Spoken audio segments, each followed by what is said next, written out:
आणि धनुमामानीच केली कीर्तनाच्या पंचपदीची सुरुवात. मी खास धनुमामाचं गायन ऐकायसाठी आलतो, पण गुरुजींनी मला पखवाज वाजवायला उभा केलं. माझ्या समोर अभिजित सर उभारलं होतं. जाळून धुरूच काढा लागलं होतं पखवाजात.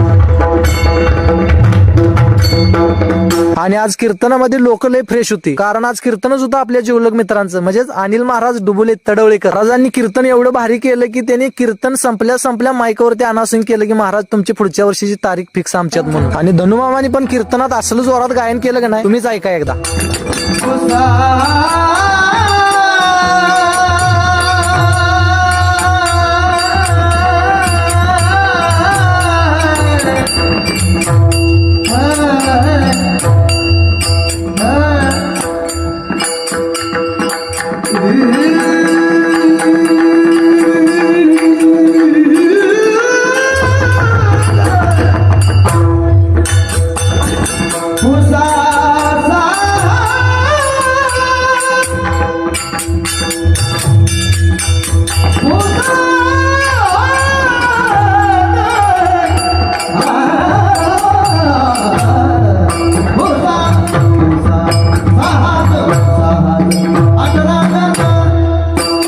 आणि कसं वाटलं धनुमामाचं गायन कमेंट मध्ये नक्की सांगा एकदा. कीर्तन संपलं आणि ही अक्षय महाराजांची लेख मला म्हणत होती तुम्ही कीर्तनामध्ये आज पखवाज काही चांगला वाजवला नाही. मी पण म्हणलो नेक्स्ट टाइम आलो की नक्कीच चांगलं वाजवतो. आणि परत आम्ही घेतली अनिल महाराजांची भेट, कारण त्यांनी जाणार होते लगेच माघारी. आणि उत्तम दादा यांनी निघाली बघा लगेच माघारी. आणि आम्ही आलो वैभव दादा यांच्या घरी. आणि इथं आम्ही गुरुजी आणि धनुमामांच्या रात्री 2 वाजेपर्यंत गप्पा ऐकत बसलो होतो. आणि सकाळी आम्ही उठायच्या अगोदर धनुमामा उठून त्यांचा नित्यनेम करायला लागले होते. आणि मग तिथनं आम्ही सगळेजण आवरून आलो एकादशीचा नाश्ता करायला. तर तिथल्या एका काकाची धनुमामाच्या गायनाबद्दल काय प्रतिक्रिया होती तुम्ही ऐका.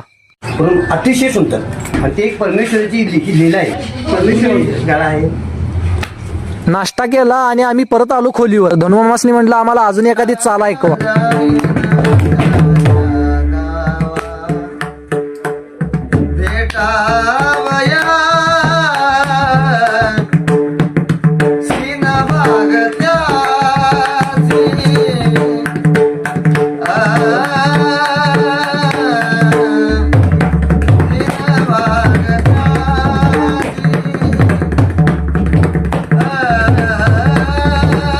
चाल तर एक नंबर झालीच, आणि त्यात गुरुजींनी पखवाजाची साथ पण एक नंबर केली. आणि मग तिथनं आम्ही लगेच निघालो रिटर्न कोल्हापूरला. तर तिथं अभिजित सरांच्या दिदी यांच्या इथं आलो आणि दुपारचा फराळ यांच्या घरी केला. आणि तिथून आम्ही गुरुजींच्या सोबत बडबड करत येऊन पोहोचलो गुरुकुलमध्ये. तर आजच्या पुरती एवढीच बडबड बास. आणि वाडीवरच्या ब्लॉगरला फॉलो करून घ्या. भेटू लवकरच. तोपर्यंत राम कृष्ण हरी.